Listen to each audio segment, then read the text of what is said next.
doutora Neuza Maria Alves da Silva, desembargadora federal, trazendo relatos autobiográficos com o título A Dor e a Delícia de Ser Quem Eu Sou, mulher, negra e desembargadora federal. Ao final de sua fala, ela irá sortear 2 livros.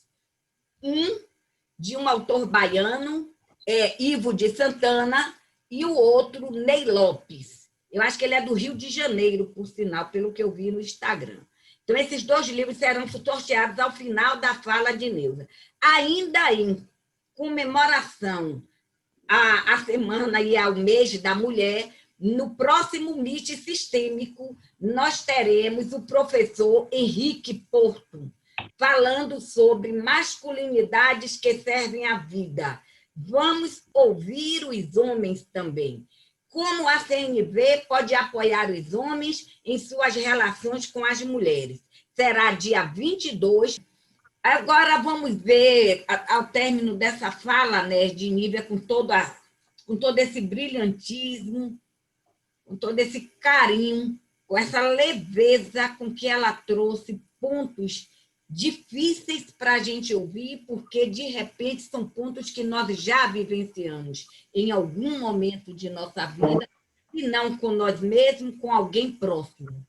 Então, para falar de quem já vivenciou consigo mesmo ou com alguém próximo, é que está aqui a doutora Neuza Maria, que vai nos trazer um pouco de alguns relatos autobiográficos deste lugar que ela ocupa, desta vida que ela viveu, com o nome... Como é o nome, Neuza, que eu até esqueci agora? A dor E a delícia... E a delícia de ser quem eu sou.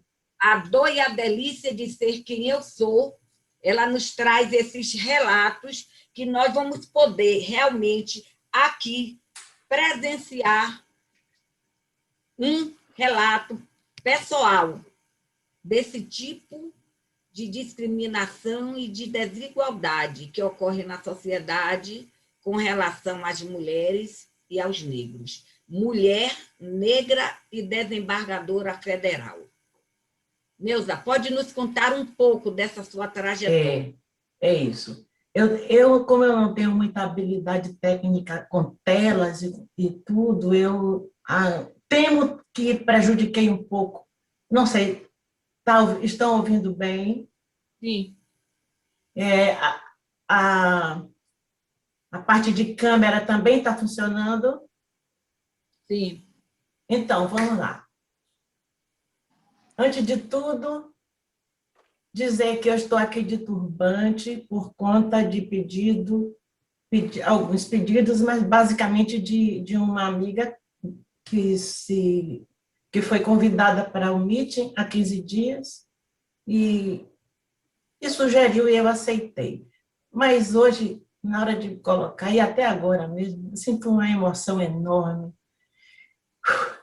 de saber que eu estou aqui de turbante, de búzios na orelha, de búzios no braço, nos braços, e assim, eu estou aqui inteira para vocês. Agradeço imensamente, eu convidei algumas pessoas muito especiais, e eu não vou falar de todos, mas aqui, a primeira vez que estão vindo no nosso meeting, Domingos Sávio, Mário Nelson, Ivo de Santana, Ari Moreira, Andréa Maiana, minha querida sobrinha e afilhada, minha comadre, minha amiga, minha irmã Belinha, Belanisa, que é a madrinha da minha filha mais velha, Cora Coralina, que é a minha norinha querida, maravilhosa, um espetáculo, um presente dos céus, pelo menos para mim, Ana Tereza, Marley, Isabel Alice, uma pessoa com quem teria muitas histórias para contar e muito para agradecer pelos bons exemplos que ela me deu. A Malinha, minha amiga que agora voltou para Brasília, Edna Cravo, a Nilda, Gal Porto, Andréa Corrêa e tantos outros. Mas, assim, a primeira coisa que eu queria dizer é que jamais eu teria chegado onde eu cheguei se eu não tivesse passado por tudo que passei. A verve poética de Caetano Veloso, de quem eu e Dalva tomamos por empréstimo uma frase de uma canção para servir de título a essa minha fala, já diz tudo. A dor. Era para eu colocar no celular a musiquinha. Não me falem como se a polícia andasse atrás de mim. A música é essa, viu? E depois vocês vão olhar para vocês entenderem por que a gente escolheu exatamente essa música para iniciar a minha fala.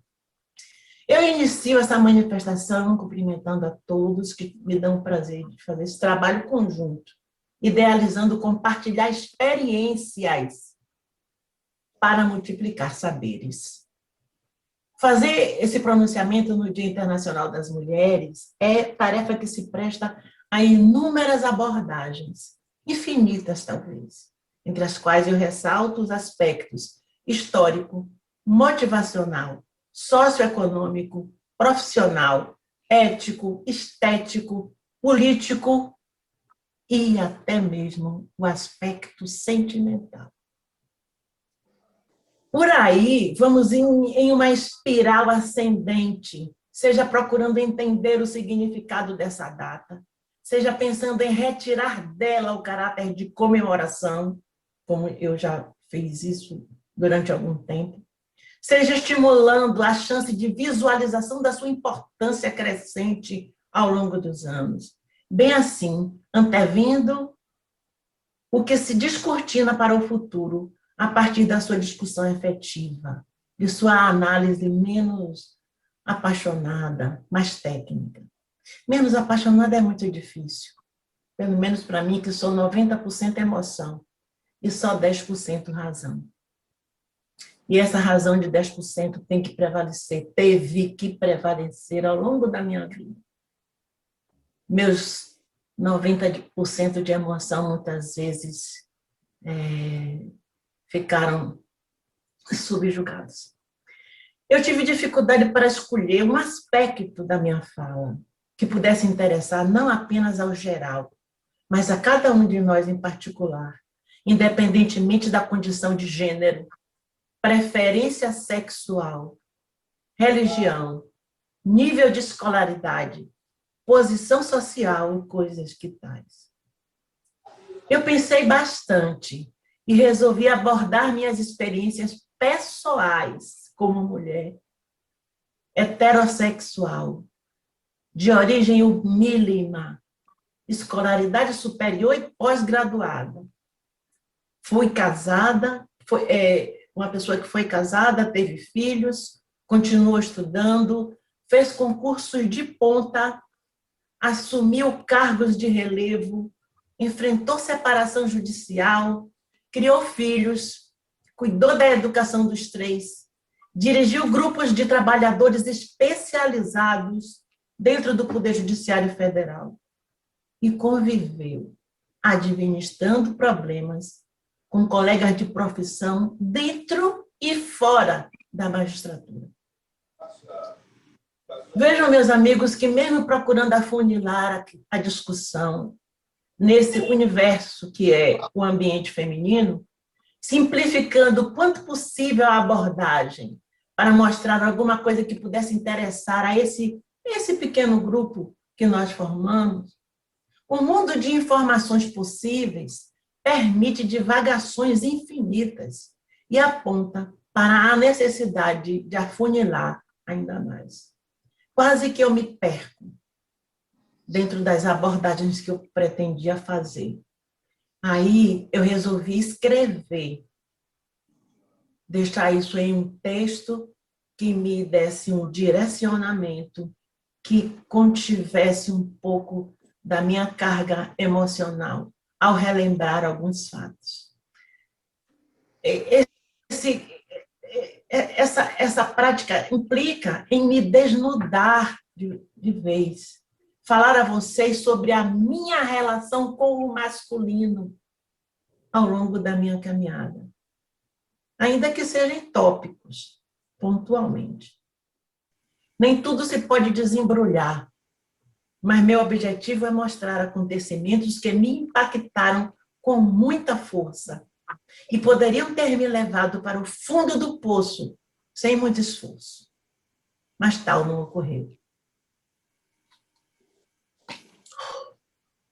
Eu quero, com isso, mostrar como uma mulher pode sofrer enxovalhos, traições, emboscadas, preterições, desestímulos, desprestígios e conseguir passar ao largo das maiores desventuras quase sobranceiramente.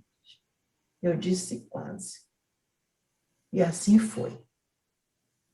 Antes de tudo, pondero aos que me ouvem que, tendo eu exercido a magistratura por 30 anos, um ano como juíza do trabalho, e quase 30 fechados como juíza federal e desembargadora federal, tendo ocupado todos os postos que eu ocupei, coordenadora dos juizados especiais federais, vice-presidente do Tribunal Regional Federal da Primeira Região, presidente da comissão de concurso para juiz federal, substituto e tantas outras coisas. Cresceu em torno de mim e a minha revelia uma aura de poderosa, cortejada, bajulada, desbravadora, conquistadora, com uma corte aos seus pés. Lugares onde eu poderia escolher o companheiro que quisesse, sem maiores problemas. Lê do engano. Meus sentimentos foram tão testados quanto os de qualquer mulher, e de formas tão robustas que até podem gerar alguma incredulidade na visão de alguém que não me conhece efetivamente.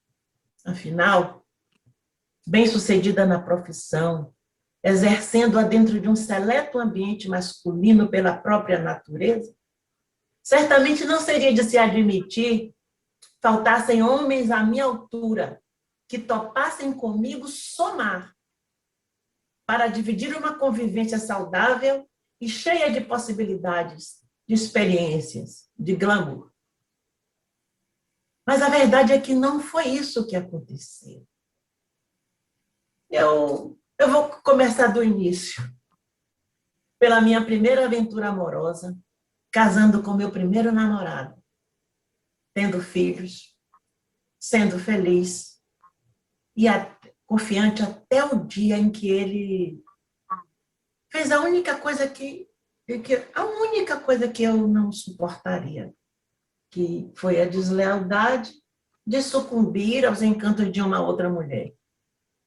E terminou cedendo à insistência dela em tomar o que seria o marido da juíza, para mostrar poder e gabarito que, na verdade, não tinha. Mas, segundo o entendimento que eu adoto, ninguém toma o marido de ninguém solitariamente. E foi assim, entendendo, que saí de casa na primeira oportunidade, depois de algumas tentativas de retomada da relação de confiança. Quando eu saí, levei comigo meus filhos, e a decepção de não ter conseguido vencer o desafio de manter o casamento que parecia ser fadado a ir muito longe. Foi um período cheio de possibilidades de descrédito em Deus e no destino. Difícil, mas não impossível de ultrapassar. Eu tive que olhar para dentro de mim mesma, compreender que não era o fim do mundo, manter acesas a fé e a esperança em dias melhores. Apagar os reflexos ruins que se formavam no imaginário dos meus filhos e nas chances de crescimento financeiro e patrimonial. porque tivemos que dividir um pouco até então amealhado.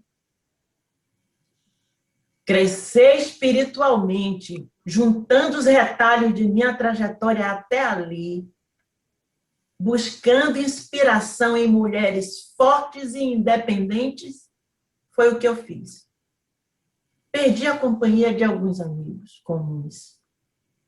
Vi fantasmas de pessoas apontando para mim como um perigo em potencial, pois ainda àquela altura, ser uma mulher sozinha e ainda possível descasada poderia significar estar disponível ameaçadoramente ao alcance e trazer com isso perigo para famílias constituídas. Mas eu prossegui. Afinal, alguns amigos se chegaram para ainda mais perto.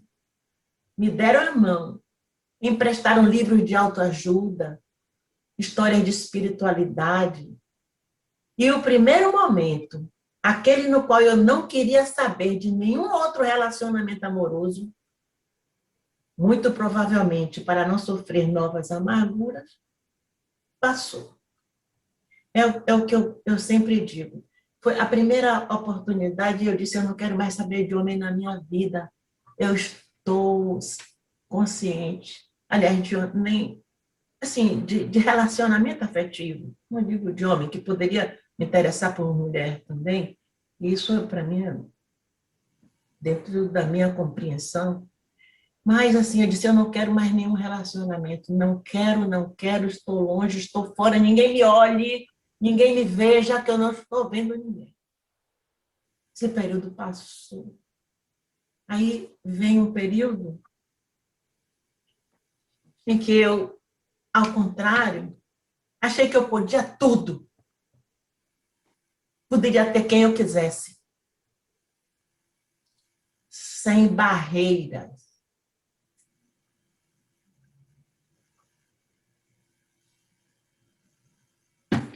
Sem pé atrás. Óbvio que me dei mal. Depois de muito tempo, veio o período em que eu entendi a diferença entre eu posso, eu quero e eu devo. Mas voltando àquele período do desfazimento da família, aqueles traumas passaram, e começou aí uma outra parte importante da minha vida no aspecto sentimental.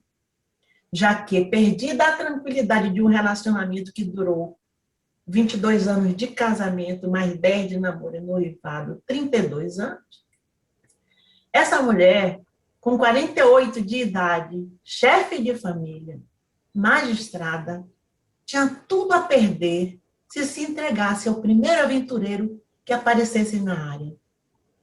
Entretanto, eu não poderia ficar blindada para sempre, sem me permitir baixar a guarda para viver sentimentos já esquecidos, quais sejam aquele de paquerar, namorar, conhecer outros homens, escolher, aventurar. Pensava estar vendo príncipes, e para logo depois descobrir que esses não existiam, que tratavam-se de verdadeiros sapos, medonhos, impiedosos, salvo raras exceções. Para quebrar as barreiras, algumas construídas naturalmente pelo meu medo de enfrentar novas decepções, surgiu a primeira tentativa que tinha tudo para dar certo. Eu me encantei por uma pessoa honrada, digna, de profissão diferente da minha, o que facilitava na hora das conversas interessantes do dia a dia de cada qual. Essa relação se prolongou por 2 anos e meio, mas efetivamente não se robusteceu. Acredito que o fato de não contar com a aprovação dos filhos, os meus, o ciúme e desconfiança, e os dele, talvez em razão do preconceito de raça, serviu ao propósito de nos fazer entender que o melhor mesmo era acabar com o romance e deixar sobreviver uma amizade respeitosa, tanto quanto duradoura, o que seria bom para ambas as partes. Não chegamos a discutir problema de racismo, mas vejam vocês, durante o período em que nosso envolvimento durou, ele nunca me apresentou às filhas. Embora desfrutasse da convivência sadia de todos os meus parentes e os meus amigos.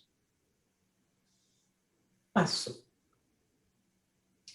Quem configurou a segunda tentativa me convenceu, a certa altura, de que estava passando por dificuldades momentâneas, porque sua atividade de vendedor de arte estava sofrendo violentamente as consequências do advento das compras via internet.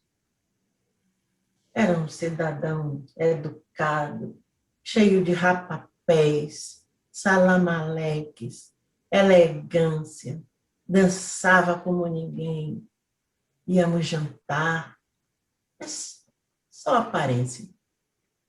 Caí nos contos de trocar seus cheques para recuperar valores mais adiante e nada.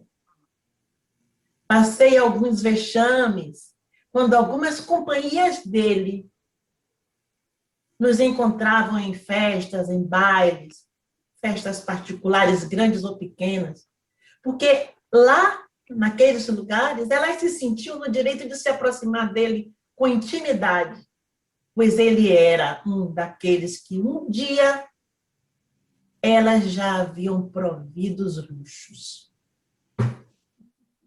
Eu não sabia, nem desconfiava que essa possibilidade poderia se materializar. Saí dessa relação. Caí, mas levantei, depois de racionalizar a questão, deixando de lado a emoção. Saí da relação inteira e não conservei quaisquer dos desgastes iniciais. Fiz análise e, ao depois, até sorri de algumas situações que, na verdade, não eram nada engraçado. O sorriso era como uma comemoração por ter conseguido sair daquele seco sem ficar marcada, sem maiores constrangimentos. Mais adiante apareceu o que seria a terceira tentativa, totalmente diferente. Essa pessoa me convenceu de que a ele interessava tão somente a mulher, Neuza, não a profissional, o status conquistado, salário de ponta. Não. Era uma conversa digna de acalentar sonho de adolescente. E pegou em cheio alguém que estava apenas querendo ser feliz. Foi tudo fantasia. Bonitão, cheio de bolsa, conversa boa, bem-humorado, curtidor. Prato feito para aquela criatura carente, desejosa de aventura, no melhor sentido, confiante. Caí de novo. E desta vez foi mais difícil a recuperação, porque além das despesas que tive que honrar, a criatura foi capaz de me expor em ambientes pouco recomendáveis, sem que eu sonhasse que seria apagante, em um estabelecimento comercial prenhe de ilicitudes, sem nota fiscal das operações, todas com produtos de origem duvidosa. Nesse caso,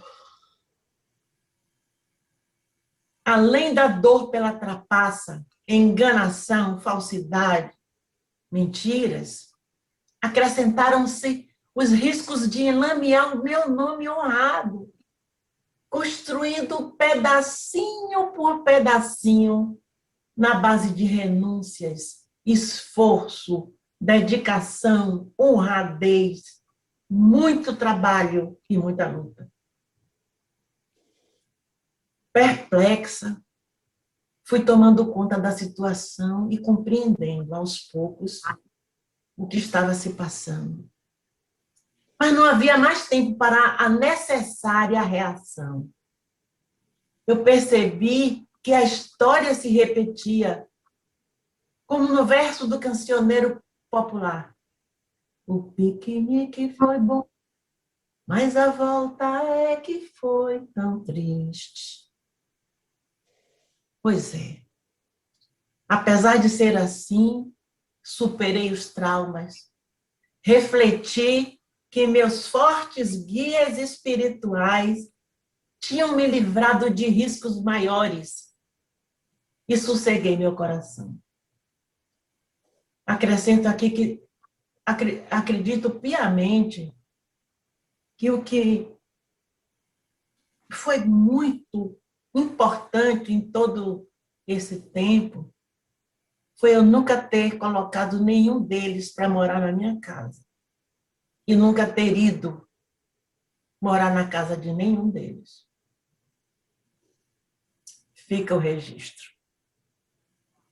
Correu o tempo, passaram-se alguns anos, e chegou o que eu chamo de quarta etapa de desilusões e desconfortos, vivenciados dentro da perspectiva de ser uma mulher negra, originariamente pobre, sem sobrenome de realce, nordestina, separada judicialmente, sem a figura de um homem para lhe sustentar a imagem, como normalmente se vinha exigindo ainda naquele pedaço de tempo. Lembremos-nos de que hoje eu tenho 70 anos e os fatos aqui relatados ocorreram de 1998 para cá. Embora eu saiba que algumas situações tendem a se repetir, eu tenho que admitir que nesse caminho muita coisa mudou. Essa que eu chamo de quarta etapa já me encontrou mais experiente. Mas, na verdade, meus amigos, eu nunca estive, entre aspas, preparada para certos infortúnios.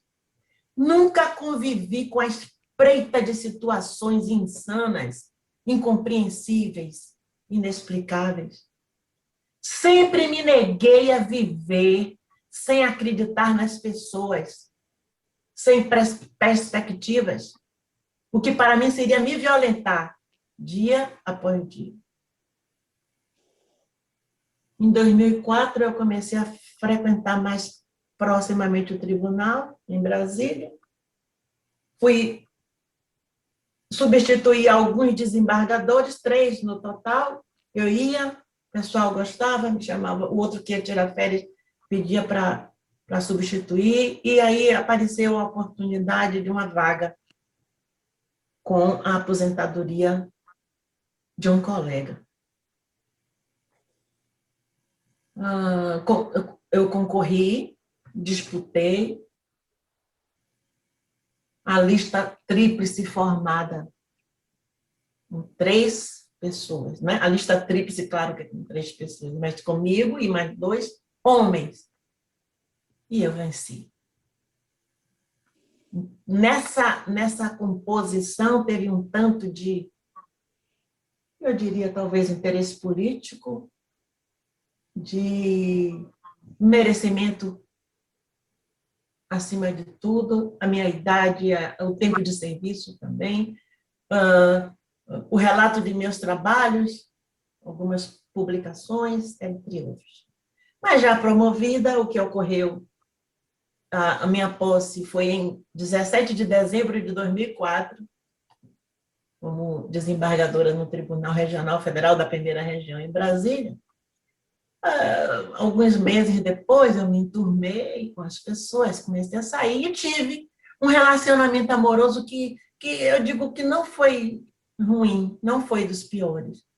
mas talvez por isso mesmo suscitou diversos comentários. Talvez há muita torcida contra, não sei dizer especificamente. Inveja? Não reconheço essa capacidade de provocar inveja nas pessoas por conta daquele relacionamento. Eu dizia que, já promovida para o tribunal, eu tive um relacionamento amoroso que, ao longo de sua duração, veio suscitando comentários que me fizeram desconfiar das reais intenções do meu parceiro. Ô, Riltinho. Nelza, eu vou fazer o seguinte, eu vou multar todo mundo. Não mute não, porque eu não posso sair desse ponto onde eu estou. Não, você liga o seu imediatamente. Não posso, Dalvinha. Não?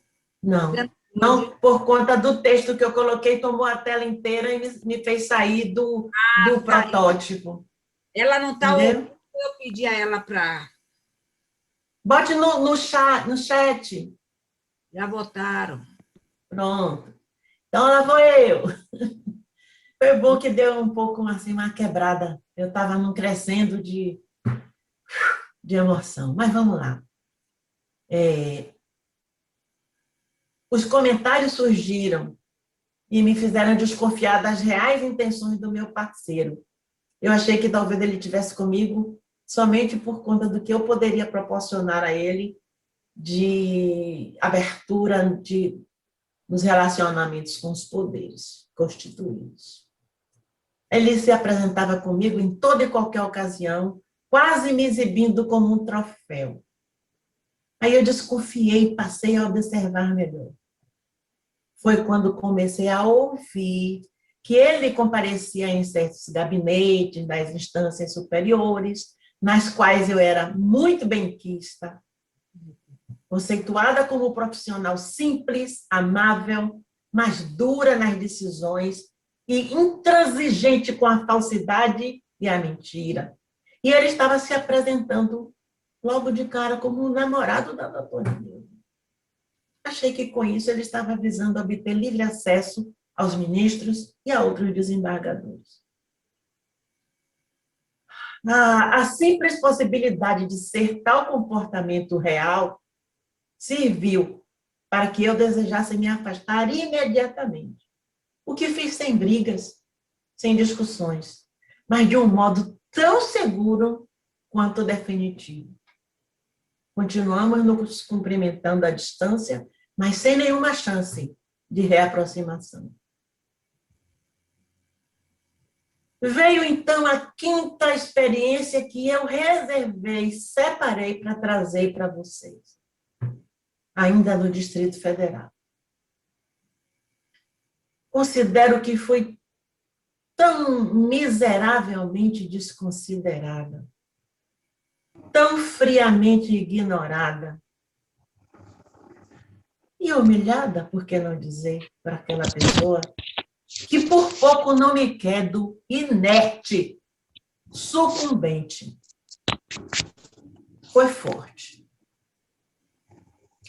Em uma praça pública lotada, aguardando a realização de um show, local para o qual fui conduzida por ele, estando na companhia de um grupo de amigos dele. Ele ia e vinha se movimentando, até vendedores de petiscos, cerveja, e isso e aquilo, aquela atenção total. Saía, me deixava com o pessoal, saía, demorava um pouquinho, voltava com alguma coisa e tal, e à noite ia prosseguindo. Mas, na verdade, ele estava paquerando alguém nas minhas barbas. Ele simplesmente deu bolas para uma outra pessoa ali presente, que, estando desacompanhada, não hesitou em corresponder, obviamente sem saber e sem querer saber se ele estava ou não acompanhado.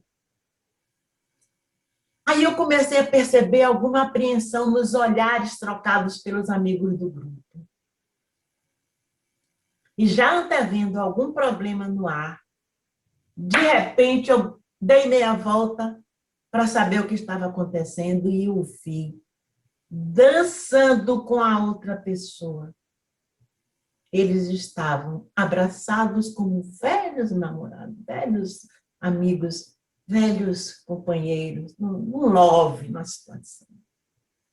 Eu balancei. Quase caí. Mas nada falei. Me preocupei com o grupo, resolvi tranquilizá-los, disse que eu era uma mulher amadurecida e que eu não iria despencar ali por aquele motivo. Na primeira oportunidade, eu me despedi do grupo, dizendo que pegaria um táxi e iria para casa antes do show terminar, para evitar tumulto, porque com ele eu não voltaria. Mas não me deixaram sair dali sozinha. Um deles foi comigo, pegamos um táxi e me levou até minha casa. Chegando em casa, eu chorei. Eu chorei. Eu lavei a alma com as minhas lágrimas. Lamentei muito não ter percebido antes que as coisas poderiam, coisas como aquelas poderiam ocorrer. Mas eu sobrevivi. E depois de muita meditação, saí daquele episódio inteira, mais uma vez, fortalecida. Incrível. Esses 2 últimos episódios bem poderiam ter ocorrido aqui na Bahia, como aconteceram os demais que eu pensei, porque é mulher em todo tempo e lugar, estando suscetível de passar por esses desgostos, independentemente do estado da federação, da sua condição socioeconômica, do grau de instrução, da beleza física, da representatividade. Minha intenção, ao revelar esses fatos íntimos a vocês, não é outra, senão a de mostrar, sem meias palavras, que coragem não é ausência de medo, e sim a disposição de viver com liberdade responsável, reagindo às provocações do destino, tanto as normais quanto aquelas criadas pela hostilidade própria do ser humano. E tudo isso com força, fé e foco. Na minha visão, o Dia Internacional da Mulher, como comemoração, celebração, tem sim em sua base uma história de clarividência e de luz, mesmo recheada essa base de muitas lutas, reivindicações, sofrimentos, tragédias, embates. Como adiantou a doutora Nívia Torres Luiz, existem controvérsias muito grandes a respeito da origem da escolha dessa data para ser o Dia Internacional da Mulher. Mas entre as diversas teorias e especulações que eu pude ter acesso na ânsia de esclarecer esses fatos, pesquisando, firmei o entendimento de que, quando a ONU instituiu o 8 de março como Dia Internacional da Mulher, em 1975, o fez valorizando todo um passado da participação da mulher no cenário político, organizacional, além das histórias de reivindicações protagonizadas por elas. A finalidade foi a de lembrar suas conquistas sociais, políticas, econômicas, independentemente de partidos políticos, divisões nacionais, divisões étnicas, linguísticas ou mesmo culturais. O Dia da Mulher é uma data construída a partir da luta de mulheres operárias que, de forma inflexível, vieram buscando igualdade de direitos civis, como votar e serem, voltadas, melhoria nas condições gerais de trabalho, como diminuição da jornada, salários dignos, entre outros direitos. Durante algum tempo eu pensei assim, eu relacionava o 8 de março àquele incêndio de 1911, numa companhia têxtil de Nova York. Por isso eu não aceitava que o dia fosse um dia de celebração, de comemoração. Mas eu tenho para dizer para vocês o seguinte, meus amigos. O incêndio na companhia têxtil de Nova York, em 1911, tenha sido ele proposital, que eu não acredito, ou acidental, não foi o único estupim. Haja vista que já em 1909, uma convenção partidária em Nova York teve por escopo a busca da igualdade de direitos entre homens e mulheres, a qual se seguiu, em 1910, uma ocorrência que foi símbolo na Dinamarca, em Copenhague. Realizou-se a Conferência de Mulheres da Internacional Socialista, na qual uma militante chamada Clara Zetkin deu a sugestão de que a comemoração passasse a ser anual. Ainda não era a data de 8 de março. Ela sugeriu que todo ano fosse feita a celebração. Lá em 8 de março de 1917, como já adiantou também a juíza Nívia, as mulheres russas fizeram uma grande passeata contra a carestia, contra o desemprego, contra a deterioração das condições de vida na Rússia imperial, à qual se uniram operários metalúrgicos. E isso, ao que consta, precipitou os atos que levaram à Revolução Russa de 1917. Então, pesquisando todos esses fatos, eu aprendi e faço questão de passar para vocês a minha convicção de que meus questionamentos sobre os motivos que teriam levado à escolha da data deixaram de existir por completo. Hoje eu entendo o contexto que a precedeu e formo fileiras com quem acredita que é, sim, dia de muita comemoração. Eu tenho certeza que não foram a dor, a agonia, a morte de 125 mulheres operárias carbonizadas na Triangle Shirtwaist Company, que serviram de base única para a comemoração e celebração do 8 de março como Dia Internacional da Mulher. Muito mais do que isso, deu sustentáculo à escolha. E essas celebrações são, sim, mais do que justas, merecidas, significativas. Eu tentei mostrar, me desvestindo de toga e de toda e qualquer pompa e circunstância, falando para vocês tudo isso que eu falei, tentei mostrar, e a minha mensagem é essa, que somos, as mulheres, feitas de um material diferenciado, resistente, mas temos sentimentos, sim, e não vamos nos envergonhar disso, pois é o que nos caracteriza sem nos definir por completo.